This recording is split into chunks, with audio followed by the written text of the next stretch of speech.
გამარჯობა, ეთერშია სამედიცინო გადაცემა იმპულსი. მე დიანა საფაროვა ვარ, დღეს გადაცემაში ნახავთ. რა არის ალერგიული კონიუნქტივიტი? რა სიმპტომებით ვლინდება და როგორია მისი მკურნალობა? რა განაპირობებს მშრალი თვალის სინდრომის ჩამოყალიბებას? ოფთალმოლოგის რეკომენდაციები. კომპიუტერთან ხანგრძლივი დროის გატარების, მკვეთრი კლიმატური გარემოს ცვლილებების, ავიტამინოზის, ეკოლოგიური დაბინძურების მტვრიან გარემოში ყოფნის ან ასაკის მატების ფონზე შესაძლოა ადამიანს განუვითარდეს 21 საუკუნის ერთ-ერთი ყველაზე გავრცელებული ოფთალმოლოგიური პრობლემა მშრალი თვალის სინდრომი. რამდენად დაცულია თქვენი თვალები მშრალი თვალის სინდრომის განვითარებისგან? ამ თემაზე სასაუბროთ ოფთალმოლოგი ეკა დუმბაძე მოიწვიეთ. გამარჯობა ეკა, დიდი მადლობა რომ ხართ გადაცემის სტუმარი. მოგესალმებით დიანა, მივესალმებით თქვენს მაყურებელს, დიდი მადლობა გადაცემაში მოწვევისათვის.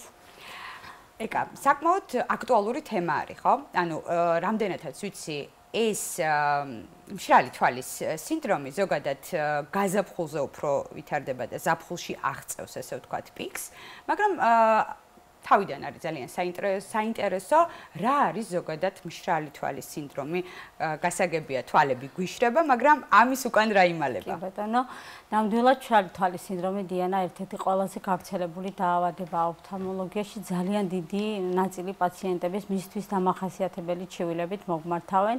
ზოგადად მშრალი თვალის სინდრომი ეს გახლავთ ქრონიკული დაავადება, რომლის დროსაც თვალის ზედაპირი, ანუ ზედაპირული ნაწილი ვერ ტენიანდება სათანადოდ ცრემლით. მექანიზმი მდგომარეობს შემდგომში. ანუ ჩვენს ორგანიზმში არის საცრემლე ჯირკვლები, რომელიც გამოიმუშავებენ ცრემლს. და აქ ხაზგასმით მინდა აღვნიშნო, ძალიან ხშირად პაციენტებს გონიათ, რომ ის განლაგებულია ცხვირთან ახლოს. სულაც არ არის განლაგებული ცხვირთან ახლოს, განლაგებულია ზედა ქუთუთოს ზედა კიდეზე, ანუ მარჯვენა და მარცხენა კიდეზე და გამოყოფს ცრემლს. მაგრამ იმისათვის, რომ დატენიანდეს ჩვენი თვალის ზედაპირი, სრულად არ არის საკმარისი რაოდენობრივად მისი გამოყოფა.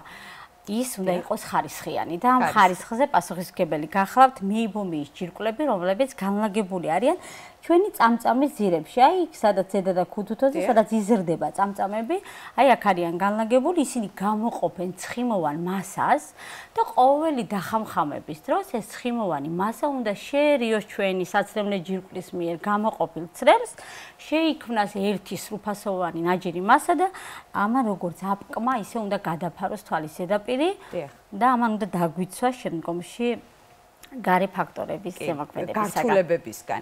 ანუ იქ კუთხე, სადაც გვეგონა რომ ჩვენი საცრემლე წერტილებია, განლაგებული არის საცრემლე წერტილი, რომელზეც შემდგომში ვისაუბრებთ აუცილებლად. ანუ თქვენ ეხლა რაც თქვით, ანუ ეს რაც არ გვაქვს, მაგალითად, ანუ ეს ყველაფერი იწვევს მშრალთვალს, ხო? როდესაც დაღვეული არის ეს ორი მექანიზმი, შეიძლება ერთ-ერთი მათგანი იყოს, ანუ ცრემლი გამომუშავდებოდეს ნორმალური რაოდენობით, მაგრამ ხარისხობრივად არ იყოს, ან პირიქით მოხდეს, ან ზოგჯერ არის ორივე მათგანი არის შერწყმული.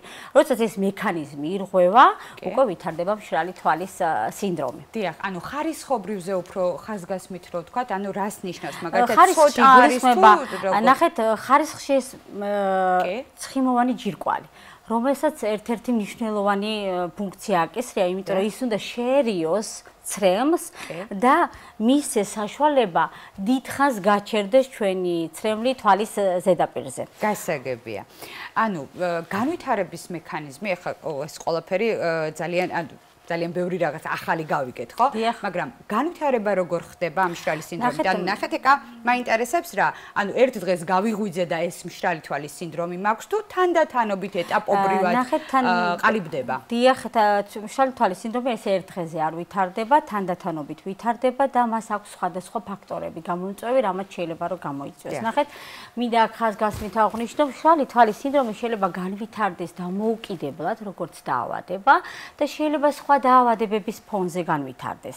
აი, როდესაც არის დამოუკიდებლად განვითარებული თვალის სინდრომი, აქ ყველაზე ყურადსაღები არის ის ეკრან დამოკიდებულება, რაც 21 საუკუნის სიენს წარმოადგენს, რადგან როდესაც ჩვენ მთელი დღის განმავლობაში ვზივართ მონიტორებთან, ჩვენ ვერ ვახამხამებთ იმ ინტენსივობით, რაც თვალს სჭირდება, იმისთვის რომ გამოიმუშავოს აი ეს ცრემლი. ადამიანი მოსვენებულ მდგომარეობაში შეუმჩნეველია ეს მისთვის დაახლოებით 15-20 ჯერ ახამხამებს, მაგრამ როდესაც მონიტორებს უყურებთ, ეს ძალიან იკლებს ეს რაოდენობა ხამხამის, სადღაც შეიძლება 5-დან 10-მდე იყოს და ცრემლი ვერ გამომუშავდება. ზუსტად ეს იწვევს ამ საცრემლი ჯირკვლის მიერ და ეს იწვევს. გარდა ამისა, ამას ემატება ეს დახურული სივრცე, კონდიცირება, მზის სხივებზე, ანუ ულტრაისფერი სხივებზე პაციენტები ძალიან ხშირად გადიან ადამიანები მზისგან დამცავი სათვალის გარეშე, თამბაქოს მოწევა, წაველებში, მავნეჩველებში, კი ბატონო. და დაავადებები, რომლებიც თვითონ იწვევენ მშრალი თვალის სინდრომს. ეს ყველაზე გავრცელებულ დაავადებებს შევეხები, ის ძალიან ბევრია ჩამონათვალი მათი. ეს დაავადებები გახლავთ ენდოკრინული პათოლოგიები, როგორც არის ფარისებრი ჯირკვლის პათოლოგია, შაქრიანი დიაბეტი, ძალიან ხშირია შემაერთებელ ქსოვილოვანი დაავადებების დროს, სკლეროდერმიები, ართრიტების დროს. ასევე ნევრალგიურ პაციენტებში, რომლებიც დიდი ხნის განმავლობაში მიიღებენ დამამშვიდებელ საშუალებებს ან დამამშვიდებელ საშუალებებს, ესე რომ ვთქვათ, ასევე გიპერტონიკები, რომლებიც არტერიული წრევის მატარებელი პაციენტები, რომლებიც ხანგრძლივი დროის განმავლობაში მოიხმარენ მედიკამენტებს, ამ მედიკამენტებს გვერდით ეფექტში უდევთ მშრალი თვალის სინდრომი, ანუ ნაკლები ცრემლის გამომუშავებას იწვევენ. ანოტაციაში ალბათ ეს ყველაფერი აუცილებლად დატანებულია. და მაინტერესებს ძალიან მნიშვნელოვანი, ანუ მშრალი თვალის სინდრომი გასაგებია, მაგრამ გარდა იმისა, რომ სიმშრალე გვაქვს, კიდევ რა სიმპტომები, ანუ თავის ტკივილი ხო არ შეიძლება რომ გვახასიათებდეს, უფრო მინდა სიმპტომებზე ვისაუბროთ. სიმპტომები ნამდვილად ძალიან ბევრი აქვს მშრალი თვალის სინდრომს, ეს გახლავთ ყველაზე გამოხატული, რაც პაციენტებს ახასიათებს, ეს არის უცხო სხეულის შეგრძნება, რითაც უმეტესწილად მოგმართავენ. თითქოს ქვიშასავეთ რაღაც მაგს ჩაყრილი თვალში. აი კადრშიც ხედავთ ამ ყველაფერს. პაციენტი აქვთ წვის შეგრძნება, დისკომფორტი, მარტივად ეღლებათ თვალები, უწითლდებათ, აქვთ ქავილი გამოხატული, ეს ყველაფერი ცრემლდენა და შეიძლება საერთოდ არ იყოს ცრემლი, ან ცრემლის არარსებობა, ეს ყველაფერი არის მისთვის დამახასიათებელი სიმპტომები და უმეტესწილად თითქმის ყველა სიმპტომი ახასიათებთ პაციენტებს, როდესაც მოდიან კონსულტაციაზე. ქალბატონეკა, ძალიან მნიშვნელოვანია, რომ 21 საუკუნეა გაჯეტებიც ვახსენეთ და გვერდს ვერ აუვლით, მაგალითად, ბავშვების თემასაც. პირველ რიგში მშობლებს რას მოუწოდებთ, მაგალითად, მესმის, რომ გაჯეტები უნდა აიკრძალოს, მაგრამ მაინც არის დღის განმავლობაში პატარა პროცენტულობა 15-20 წუთით, როდესაც ვანებივრებთ ეს ერთი სიტყვით ბავშვს გაჯეტით ან ტელევიზორით, მაგრამ იგივე არის, როგორც ტელეფონი უჭირავს ხელში, ბავშვს იძაბება თვალი და როდესაც უყურებთ მაგალითად ტელევიზორსაც. ყოველ შემთხვევაში თქვენ როგორც პროფესიონალის, ესე ვთქვათ, დასკვნა რა იქნება, რას უნდა მიაქციოს პირველ რიგში მშობელმა. ნახეთ დიანა, მართლაც გეთანხმებით, ძალიან ხშირია ბოლო პერიოდში მომართვიანობა ბავშვების, ასეთი ნაკადი გასულ წლებში არ ყოფილა, ეს ზუსტად ეკრან დამოკიდებულებით არის გამოწვეული და სამწუხაროდ ეს ეკრანთან ყოფნის პერიოდი 15 და 20 წუთი არ არის, საათებით შემოიფარგლება და ყოველთვის ყველა ჩემს პაციენტს და განსაკუთრებით მშობლებს ვუხსნი, რომ მაქსიმალურად აუკრძალონ ბავშვებს ეკრანთან დიდი ხნის განმავლობაში ყოფნა, სხვა თამაშებით დაკავდნენ, გარესივრცეში გაიყვანონ, მეტი აქტივობებით დააკავონ ბავშვები. ხშირად მშობლებს გონიათ, რომ მაინდა-მაინც პრობლემა არის ტელეფონში. ტელეფონში არ არის მხოლოდ პრობლემა, ტელევიზორშიც არის გამოსხივება, ტელევიზორსაც აქვს და გონიათ, რომ თუ იქ 2-3 საათი მისცემენ უფლებას, ამით თითქოს ზოგავენ ბავშვის თვალს, მაგრამ ეს ესე არ არის. ანუ გამოსხივება აქვს როგორც ტელეფონს, ასევე ტელევიზორს. ამიტომ მაქსიმალურად უნდა შეზღუდონ რამდენსაც შეძლებენ მშობლები. ანუ არსებობს ჩემი აზრით ძალიან ბევრი აქტივობები და აუცილებლად უნდა იყოს მშობელი ჩართული იმაში, რომ ანუ გონია რომ აი ბავშვს წინდება მაგალითად, მაგრამ არა ძალიან ბევრი გასართობის საშუალება არის, გადავდოთ გაჯეტები გვერდით და ანუ ციგნი, სხვადასხვა განმავითარებელი სათამაშოები ძალიან ბევრი არის, რითიც შეიძლება ბავშვი გაერთოს და ცოდნაც აიმაღლოს და გაერთოს და ასე შემდეგ. ბავშვს ვერ დადებ, მხოლოდ ბრალს მე პირადად ვთვლი, რომ აქ მშობლის დანაშაული ძალიან დიდია, იმიტომ რომ მათზე ეს ყველაფერი დამოკიდებული შეუძლებელია ზოგჯერ მიუღებლად მიმაჩნია, როცა დედა ამბობს, რომ აი არ შემიძლია ვერ ვმართავ, ვერ ვართმევ, ესე იგი სათანადოდ ვერ აკავებს ის სხვა რაღაცეებით, სხვა აქტივობებით ბავშვს, რომ არ კონდეს სურვილი მონიტორთან დიდი ხნის განმავლობაში ყოფნის. კი, ანუ ეხლა შეიძლება ვინც გვიყურებს თქვას, რომ მაგალითად მეც ხომ მინდა დასვენება დედა ვარ, ხო? მაგრამ ანუ ალბათ 100-დან 100%-ია ის, რომ კი, მესმის, ან ბავშვს თავისი სურვილით არაფერი არ უნდა თუ რაღაცა არ იცის, ხო? მოდით ამაზე შევთანხმდეთ.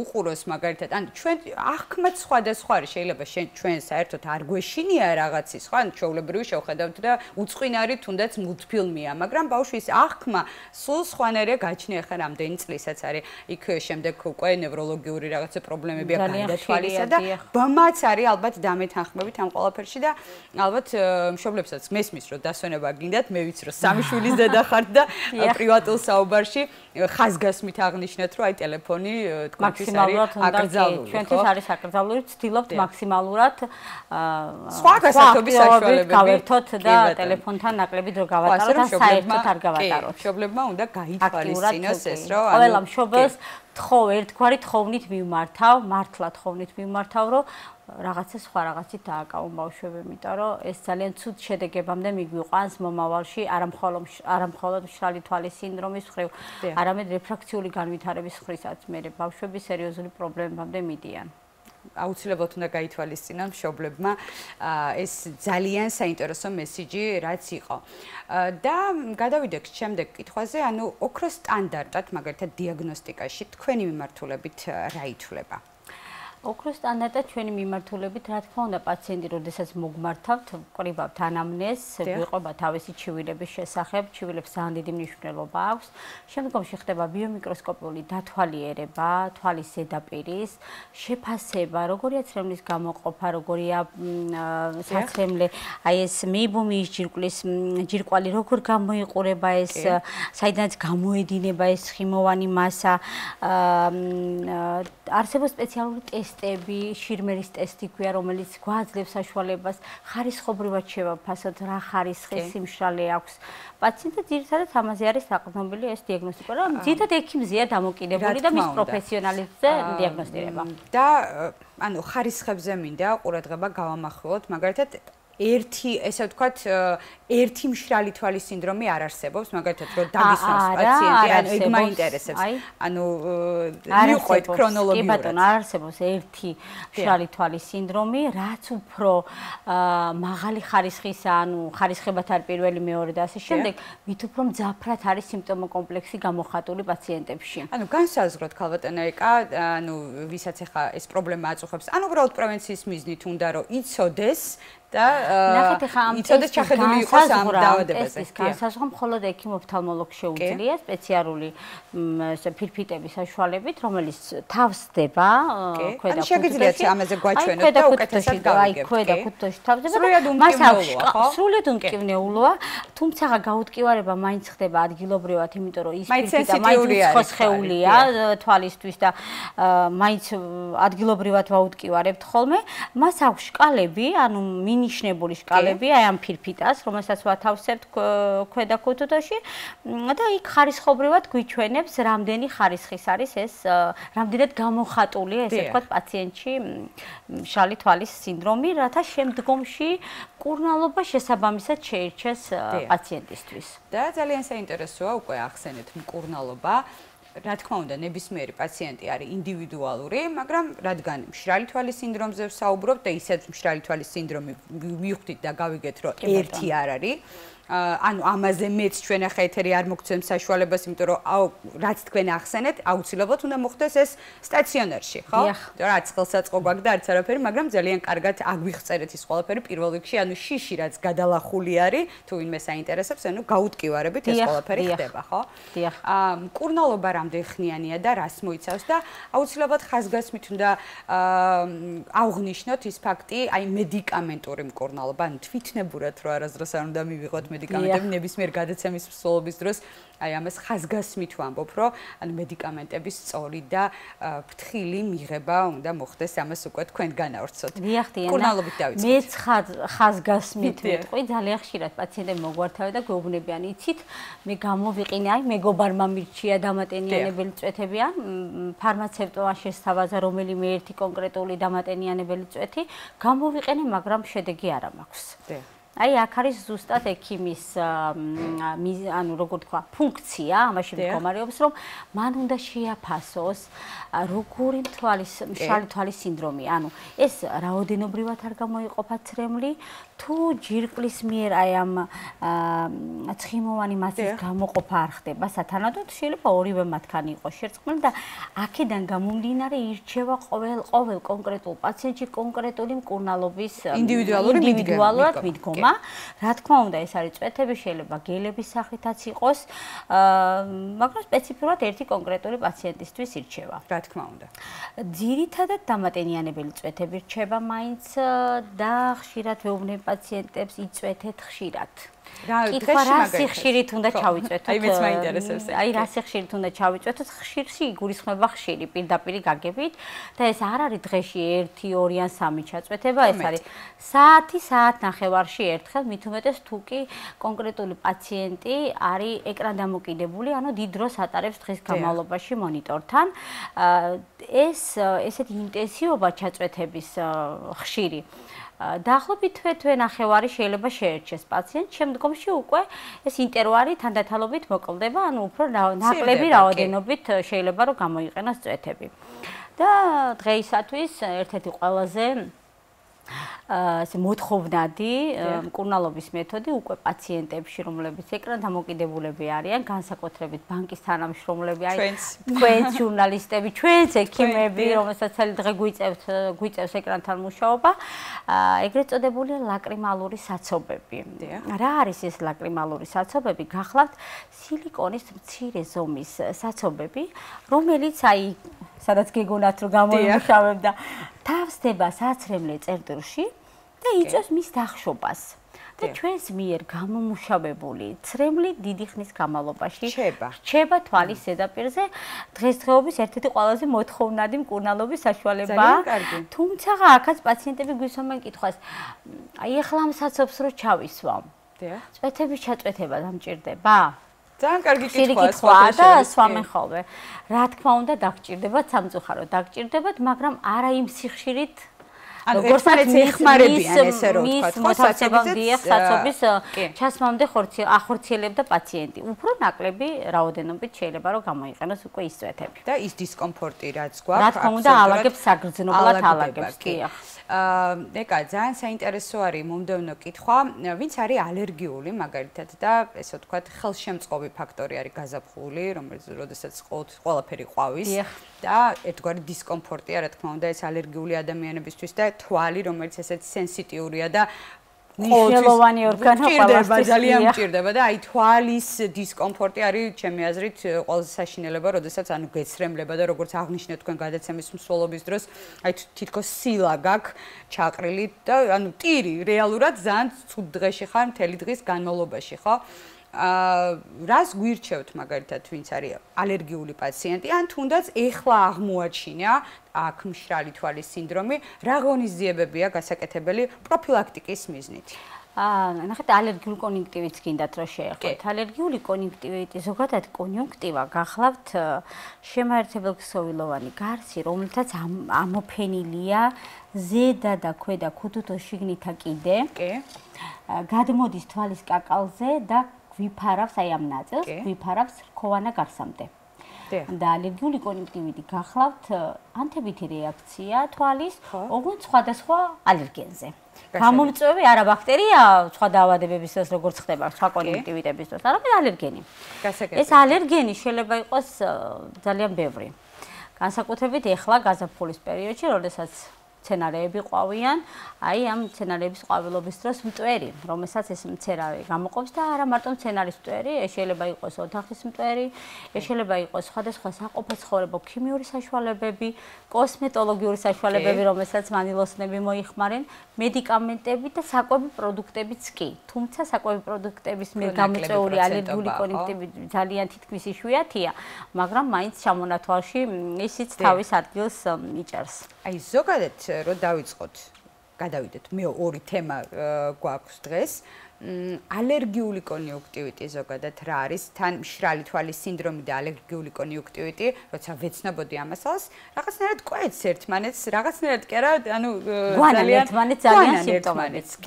ანუ ალერგიული კონjunktივიტი გაზაფხული წინ ზაფხული გველის და ანუ ის რაც ახლა თქვენ ჩამოთვალეთ, როგორ უნდა ავარიდოთ ამ ყველაფერს თავი? ნახეთ, ალერგიული კონjunktივიტი და მშრალი თვალის სინდრომი მართლაც გვანან ერთმანეთს თავისი სიმპტომებით, მაგრამ ცოტა განსხვავებულია მაინც ალერგიული კონjunktივიტები. ამ αλერგიული კონjunktივიტებს ჯერ ვისაუბრებ ზოგადად ალერგიული კონjunktივიტების ფორმებზე და შემდგომში შევეხები დიაგნოსტიკას მათ შორის. ალერგიული კონjunktივიტი არსებობს მწვავე და ქრონიკული ფორმის. მწვავეა ის ფორმა, რომელიც აი გაზაფხულის პერიოდში ვითარდება, ეს არის მყისიერი რეაქცია ორგანიზმის, მაგრამ ეპიზოდური, მალე გაივლის. ანუ სწორად შერჩეული მკურნალობის ფონზე შეიძლება სწრაფად გაიაროს. რამდენი ხანში შეიძლება გაიაროს? 3-4 დღე, ერთი კვირა, სადღაც ამ შუალედში.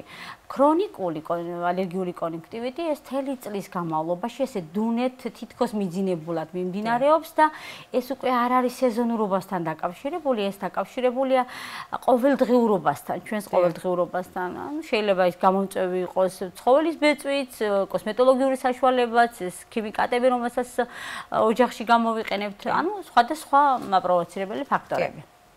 ეს მათ შორის, ანუ ეს ფორმები ალერგიული კონjunktივიტის.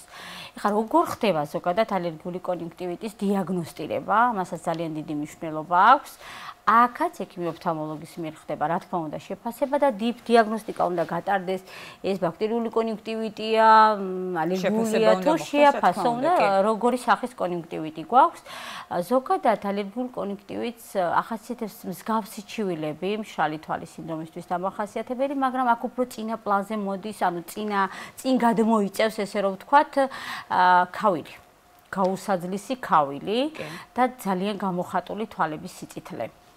ცრემლი, რომელიც ჩვენ დაუნებურად მოდის თვალიდან და ფოტოფობია, ანუ მზის შუქისადმი ძალიან გაძლიერებული რეაქცია და აქ არა მარტო ანუ კონjunktივალური რეაქციით გამოიხატება, ერთვება პროცესში ქუთუთოებიც. ანუ შეიძლება იყოს შეშუპებული ქუთუთოები, ანუ ზედა და ქვედა ქუთუთო შეგვიშუპდეს, იყოს თხელი, მოთეთრო, აი ლორწოვანი გენეზის გამონადენიც, აი ეს ქუთუთოს ძირები, აი სადაც წამწამები გვეზდება, ჰიპერემულებულია, შეწითლებული აქვთ ხოლმე პაციენტებს, რაც მშრალი თვალის სინდრომისთვის დამახასიათებელი არ არის. ეგრევე ხვდებით, რომ ეს მშრალი თვალის სინდრომი თითქმის ყოველდღიურობაში აწუხებს პაციენტს, სადღაც თუ არ მკურნალობს პირობითად და თუნდაც მკურნალობის ფონზე მაინც სადღაც ცოტათი ნარჩუნდება და ეს უცებ ესე სეზონურად შემოუტევს პაციენტს და ანუ ხანგრძლივობა ძალიან ისეთი აქვს, მოკლე შედარებით. თუ რა თქმა უნდა მიმართა დროულად მკურნალობისთვის ოფთალმოლოგს. გარდა ბიომიკროსკოპიული დათვალიერებისა,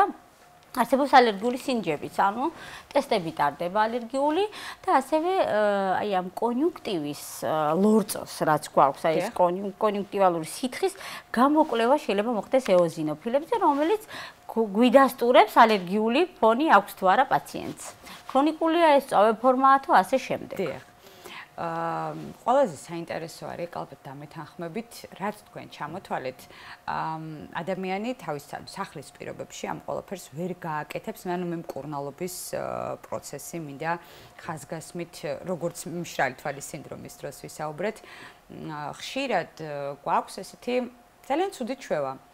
ვახსენეთ ესეც, როდესაც მაგალითად ეს წამალი, აი ეს გჭირს და ეს წამალი მეც მომიხვდა და აი ძალიან თითქოს კარგ რჩევას არ ვამბობ, შეიძლება კარგი რჩევა არის, მაგრამ მაინც უნდა მივიდეთ ექიმთან, ანუ ექიმ იმდენ რაღაც თქვენ ჩამოთვალეთ ახლა, ხო?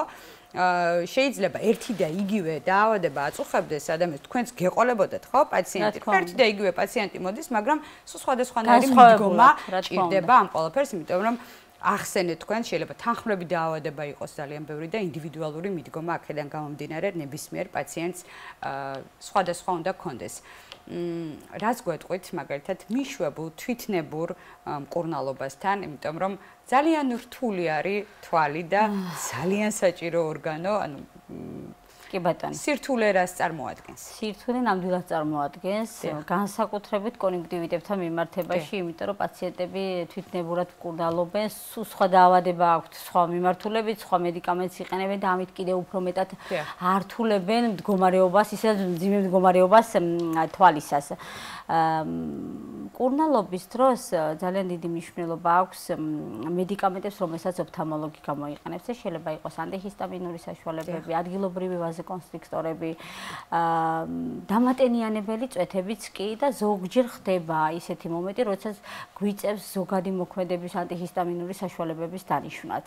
და აქ მინდა ხაზგასმით აღვნიშნო, რომ პაციენტები, ნახეთ, ერთხელ როდესაც მოგმართავს პაციენტი კონკრეტულ კონსულტაციაზე, აი ალერგიულ კონjunktივებთან მიმართებაში, გაწერ მკურნალობის კურსს და გონია, რომ ყოველ ჯერზე იგი ერთი და იგივე სქემა შეუძლია რომ გამოიყენოს. და ამ ანტიჰისტამინურ საშუალებებს და არასტეროიდებს, ამ მედიკამენტებს ხანგრძლივი დროის განმავლობაში იყენებენ, რომელიც შემდგომში შეიძლება სხვა დაავადების თვალის, სხვა დაავადების პროვოცირებელი გახდეს, როგორც არის გლაუკომა, კატარაქტა და ასე შემდეგ. ანუ ყველაზე მნიშვნელოვანია ხშირ შემთხვევაში გექნებოდათ პრაქტიკაში ესეც გასათვალისწინებელია, მაგალითად, 1 წლის წინ ვიღაცა პირობითად ნინოს ჰქონდა კონjunktივიტი. გამეორდა მომდევნო წელს და ანუ ის წამალი რო არ უნდა გამოვიყენოთ, ვადა აუცილებლად უნდა შევამოწმოთ, შენახვის პირობები აუცილებლად უნდა ვიცოდეთ, გამოყენების წესს შეიძლება რაღაცა თანხმლები დაავადება, ანუ 1 წელი დაავადებისთვის ძალიან დიდი ალბათ დამეთანხმებით, რომ თავიდან უნდა მივიდეთ, იმიტომ არის ალბათ პრევენციის ყველაზე კარგი საშუალება წელიწადში ერთხელ მაინც მივიდეთ ექიმთან და გავესინჯოთ და მიხვდეთ მაგალითად რა გვჭირს. ალბათ ნებისმიერ ადამიანს პრევენცია ყველაზე კარგი საშუალებაა, თავიდან ავარიდოთ. წელიწადში ერთხელ გეთანხმებით ნამდვილად სასურველია ოფთალმოლოგთან კონსულტაცია, არა მარტო მაშინ, როდესაც რაღაც გვიმწავდება, არამედ გეგმიურად შემოწმება ხედველობაზე, აი თუნდაც იმ შალთვალთან მიმართებაში და ასე შემდეგ და ყოველთვის ვეუბნებით ჩემს პაციენტებს არ გამოიყენოთ მედიკამენტები, რომლებიც გქონდათ გახსნილ მდგომარეობაში. იმათ გონიათ, რომ მედიკამენტზე დატანილი თარიღები, ვადების თარიღები, ანუ იდენტურია გახსნის შემდგომ ვადებთან. ესე არ არის. ყველა მედიკამენტს აქვს ინდივიდუალური ვადა გახსნის შემდგომ გამოყენების, მერე იწვეთებენ დიდი რაოდენობით, ეს ეფექტს ვერ აძლევს, კიდევ უფრო მეტად შეიძლება სიმპტომები საერთოდ დაგითრგუნოს და სულ სხვა კუთხით წაიყვანოს ოფთალმოლოგი და დიაგნოსტირებაში ცხელი შეგიშალოს. ამიტომ ყოველთვის ვეუბნები, ყოველთვის ყველა ჩემს პაციენტს ვაძლევ ჩემს პირად ტელეფონის ნომერს და ვეუბნები, ჯობია მე დამილეკეთ და რითაც შევძლებ დისტანციურად დაგეხმაროთ, ვიდრე თქვენით ჩაიწვეთოთ თვითმკურნალობას ეწიოთ. მაგრამ აუცილებლად უნდა მივიდეს ადამიანი ოფთალმოლოგთან, იმიტომ რომ იმდენად საინტერესოდ აგვიხსენით ეს ყველაფერი, კიდევ ერთხელ ვამბობ, რომ სახლის პირობებში ამ ყველაფერს ადამიანი ვერანაირად ვერ გააკეთებს. რადგან ორი თემა გვაქვს დღეს, ძალიან საინტერესოა მაგალითად მშრალი თვალის სინდრომი და კონjunktივიტი. გავს ერთმანეთს, რა თქმა უნდა, მაგრამ რით განსხვავდება ძალიან საინტერესოა. რა შეგვეშალოს ეს ორი დაავადება? განსხვავება მაინც არის სიმპტომა კომპლექსში. ანუ იმ გამოვლინებებში, რაც თითოეულ მათგანს ახასიათებს. ძალიან სპეციფიურია ალერგიული კონjunktივიტები, ძალიან სხვანაირად გამოიყურება თვალი და პაციენტები უკვე თავადაც ხდებიან და აი თუ მშრალი თვალის სინდრომის დროს შეიძლება დააგვიანონ მომართვიანობა ალერგიული კონjunktივიტის დროს უკვე აღარ აგვიანებენ, იმიტომ რომ ძაფრად მოიხატება ეს, ქუთუთოები შეშუპებულია, ჰიპერემირებულია, გამონადენიც არის ეს მოთეთრო-ლორწოვანი გენეზის, გამოხატული სიწითლე თვალების და ქავილი. ქავილი არის ყველაზე მნიშვნელოვანი გაუსაძლისი ქავილი, რის გამოც ძირითადად მოგმართავენ პაციენტები. და კარგია რომ დროულად მომართავენ თუნდაც აი ამ კონკრეტულ შემთხვევაში მწავე ფორმების დროსაც კი, იმიტომ რომ თუ კი ბოდიშ გიხდით, თუ კი პაციენტმა არასწორად წაიყვანა მკურნალობა ალერგიულ კონიუნქტივითთან მიმართებაში, არასწორად წავიდა მკურნალობა, ამ შეიძლება სამომავლოდ სერიოზული პრობლემები გამოიწვიოს, იმიტომ რომ ქავილი ეს არის ერთგვარი ტრავმა ჩვენი თვალის ზედაპირული გარსისთვის, რქოვანისთვის და შეიძლება მოხდეს მისი დაზიანება, ანთებითი პროცესის განვითარება მასში, როგორც არის კერატიტი, რომლის დროსაც რქოვანის, ანუ თვალის ზედაპირის გამჭვირვალობა ირღვევა, ანუ შემღვრევა ხდება, ამ შემღვრევასთან ერთად კივილის ინტენსივობა ძალიან გამოხატულია და წინ გადმოიწევს და მხედველობაზეც აღიბეჭდება სამომავლოდ, ამიტომ ყოველთვის ყველა პაციენტს ვეუბნები თუ მსგავსი ჩივილები, აი განსაკუთრებით ქრონიკულ პაციენტებს, ვინც ყოველწლიურად მოგმართავენ უკვე ოჯახის წევრებივით არიან, რომ თუ კი ხედავთ რომ აი მკურნალობა, ანუ მკურნალობის ფონზეც მაინც მწვავდება თქვენი თვითნებური მკურნალობის ფონზე, აუცილებლად მომართეთ ოფთალმოლოგს, რომ შემდგომში სხვა გართულებები არ გამოიწვიოთ, იმიტომ რომ კერატიტს, ანუ ანთებით პროცესს თვალის ზედაპირულ გარსას შემდგომში კიდევ სხვა თვალის დაავადებების პროვოცირება შეუძლია, ამიტომ დროული მომართვიანობა ოფთალმოლოგთან აუცილებელია. ხო, ანუ ეხლა უკვე მაქსიმალურად შემიძლია ვთქვა, რომ თუნდა თითქოს ანუ გაივლის, რაც თქვით, ერთი თვე ან თვენახევარი მკურნალობისთვის, ანუ საკმაოდ ადეკვატური ის არის, ხო, დრო, მაგრამ იმის თქმა მინდა, ქალბატონო ეკა, რომ ისეთი მესიჯები გააჟღერეთ, რომ შეიძლება რაღაცას ყურადღება არ მივაქციოთ და უკვე შორს წასული, ან ეხლა რაც ახსენეთ, დაზიანება გამოიწვიოს და შემდეგ უფრო დიდხნიანი მკურნალობა დაგჭირდეს და უფრო ანუ შორს წასულ დაავადებაში შეიძლება მიგიყვანოს, ამიტომ ზოგჯერ ცოტათი ვაშინებ ხოლმე პაციენტებს, რომ მეტად ფხიზლად იყვნენ და თითოეულ ყოველთვის ვამბობ, რომ პაციენტი გათვითცნობიერებული უნდა იყოს თავის დიაგნოზში ბოლომდე, რომ იცოდეს რასთან შეიძლება ქონდეს სამომავლოდ საკვე გართულების შემთხვევაში, რომ ამ შემთხვევაში მეტად ყურადღებიანები არიან, უფრო მეტად ყველა დეტალს აქცევენ ყურადღებას. ძალიან საინტერესოა მაგალითად ჩვენ არ გვიხსენებია მაგალითად ასაკი. ანუ უბრალოდ აი 10 წელი რო ავიღოთ, მაგალითად 10 წლის წინ როგორი იყო, თუნდაც მშრალი თვალის, თუნდაც კონიუნქტივიტის მონაცემები, მაინტერესებს ასაკი რა არის ბავშვებში, ზრდასრულებში, მომართვიანობა როგორ ხდება ძირითადად და ქალებში არის უფრო განვითარებული, ძალიან საინტერესოა თუ მამაკაცებში ის პროცენტულობა ეხ კონკრეტულად შეიძლება არ იყოს ესეთი მნიშვნელოვანი, მაგრამ ეს მონაცემები ძალიან საინტერესო არის, რამდენად გავრცელებადი არის. დიახ, 10 წლის წინ, როდესაც ვიწყებდი ჩემს პროფესიულ მოღვაწეობას, ნამდვილად ამ ინტენსივობით გამოხატული მშრალი თვალის სინდრომი არასდროს არ ყოფილა. ალერგიული კონიუნქტივიტი მაინც რჩება ისეთ დიაგნოზად, რომელიც შეიძლება აქტუალური იყოს ყოველთვის, მაგრამ მშრალი თვალის სინდრომი აი ამ ტექნოლოგიების განვითარებასთან ერთად მათი რაოდენობაც თანდათანობით მატულობს და განსაკუთრებით მოზარდებში 3-4 წლის ასაკიდან დაწყებული უკვე ძალიან ხშირად მოგმართავენ მშობლები და ყველაზე ხშირი რის გამოც მშობელი მოგმართავს ეს არის თვალის ხამხამი. გამოხატული თვალის ხამხამი.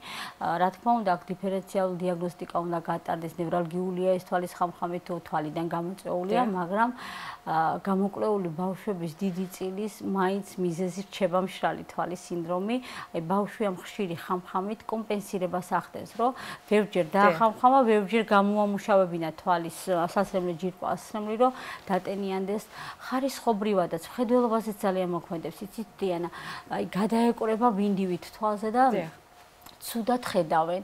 აი დავახამხამე და მხედველობა გაუმჯობეს და ეს პირველი ნიშნებია მშრალი თვალის სინდრომის, რომ აი როდესაც ჩამოირეცხა, როგორც ჭუჭყიანი მინა შეიძლება ჩამოირეცხოს, ესე ირეცხება თვალის ზედაპირი და უკვე მხედველობაც უმჯობესდება. რაც შეეხება სქესს, რა თქმა უნდა, ქალებში უფრო განვითარებულია. ქალებში განვითარებულია ალერგიული კონიუნქტივიტებით, მაგალითად კოსმეტოლოგიური საშუალებებით მოხმარების დროს და ქალებში მენოპაუზის დადგომის დროს. აქ ჰორმონალური ფონი საგრძნობლად იცვლება და ძალიან ხშირად ამ პერიოდში მოგმართავენ ქალბატონები მშრალი თვალის სინდრომისთვის დამახასიათებელი ნიშნებით. და ბოლოს ქალბატონიკა ძალიან საინტერესო იქნება ორივე თემა, ესე ვთქვათ, ავიღოთ და რა იქნება თქვენი რეკომენდაცია ამ თემასთან დაკავშირებით, როგორც მშრალი თვალი, ასევე კონიუნქტივიტი, რეკომენდაციები, რომ თავიდან თუ ვერ ავირიდებთ, მაინც რა თქმა უნდა, ექიმთან ხშირი კონსულტაცია წელიწადში ერთხელ ან ორჯერ მაინც ეს გასაგებია. რას უნდა მივაქციოთ ყურადღება ყველაზე მეტად? ნახეთ, რა თქმა უნდა, ვიზიტი სასურველია, მაგრამ ყოველთვის სამწუხაროდ ვერ ახერხებენ პაციენტები მომართვიანობას, ამიტომ ყველა ჩემს პაციენტს და თქვენს მაყურებელსაც ვურჩევ, რომ აი ეკრანთან, თუნდაც ეკრანთან მუშაობის დროს ხშირად შეისვენონ, დაიცვან 20-20-ის პრინციპი, ანუ 20 წუთის მუშაობის შემდგომ თვალი მოესვენონ როგორც ახლო მანძილზე, ასევე შორს მანძილზე იყურონ დიდ ხანს. ხშირად გამოიყენონ დამატენიანებელი წვეთები, არ მიიღონ ეს წვეთები არ ჩაიწვეთონ თვითნებურად მეგობრის რჩევით ან ფარმაცევტების მიწოდებით. ასევე ხშირად სუფთა ჰაერზე ისეირნონ, ხშირად ჯანსაღი კვება, ეს ისეთი რუტინული ის არის, რა ქვია, თემა, მაგრამ კვებასაც ძალიან დიდი მნიშვნელობა აქვს. მზის სხივებზე, ანუ ზაფხულში განსაკუთრებით გამოიყენონ მზისგან დამცავი სათვალეები და კოსმეტოლოგიური საშუალებებიც მაქსიმალურად აი ალერგიულ კონტაქტებთან მიმართებაში ვიტყოდი, აი როდესაც პაციენტი არის ალერგიული, მაქსიმალურად არ უნდა შეირჩიოს ესეთი კოსმეტოლოგიური საშუალებები, რომელიც ალერგიული არ არის, ამაზე გამახვილონ ყურადღება, ან აი ამ გამოწვევების პერიოდში მაქსიმალურად ეცადონ ნაკლებად გამოიყენონ. ხშირად ვეუბნები პაციენტებს, აი როდესაც არის ეს დამტვერვის პერიოდი და ქრონიკულია პაციენტი, ნაკლები დრო გაატარონ სივრცეში, გარე სივრცეში. გიგიენას რა თქმა უნდა ძალიან დიდი მნიშვნელობა აქვს. ასევე სველი წესით, ამაზე მინდა ხაზი გაუსვა, უნდა მოხდეს სველი წესით ხშირი დამუშავება ზედაპირების. დღესდღეობით გვაქვს იმის ფუფუნება, არის სპეციალური სპრეები, ფარმაცევტული კომპანიების მიერ მოწოდებული, რომელთაც შეიძლება ზედაპირების დამუშავება, ესე ვთქვათ, რბილი ზედაპირების. ნაკლები ალერგენი იქნება. ნაკლები ალერგენი იქნება, განსაკუთრებით იმ ადამიანებისთვის, ვისაც ცხოველები ყავთ სახლში. და დამატენიანებელი წვეთები მინდა რომ მეტი რაოდენობით გამოიყენონ და ხშირი ინტენსივობით. ყველაფერი მთავარი მესიჯებია, რა თქმა უნდა, გავიგეთ და დაგვისაბუთეთ თან ეს ყველაფერი, მთავარია უკვე შესრულება, როგორ შევასრულებთ ამ ყველაფერს და ვიმედოვნებ, რომ როგორც თქვენი პაციენტები, ასევე ჩვენი მაყურებლებიც ამ ყველაფერს გაითვალისწინებენ, უკვე ამინდი გვანებიურებს მზით, მაგრამ ვისაც კიდევ ერთხელ ვამბობ, რომ ეს მზე ერთგვარად ხელს უშლის, ანუ გამოიყენოთ მზისგან დამცავი სათვალე დია. რა თქმა უნდა ვიმეგობროთ ექიმთან. ეკა ძალიან დიდი მადლობა საინტერესო საუბრისთვის. აუცილებლად გავითვალისწინებთ თქვენს რჩევებს და იმედია ჯანმრთელი თვალი გვექნება ყველას. თქვენ ძალიან დიდი მადლობა მოწვევისათვის და ჯანმრთელობას უსურვებ ყველას, საქართველოს მოსახლეობას და თქვენს მაყურებლებსაც. დიდი მადლობა წარმატებული დღე თქვენ. ნახვამდის. შეგახსენებთ იმპულსის შეკითხვებს ოფთალმოლოგი ეკა დუმბაძე პასუხობდა, ამით კი ჩვენი გადაცემა დასასრულს მივახლოვდა. მე ჯანმრთელობას გისურვებთ და მომავალ შეხვედრამდე გემშვიდობებით.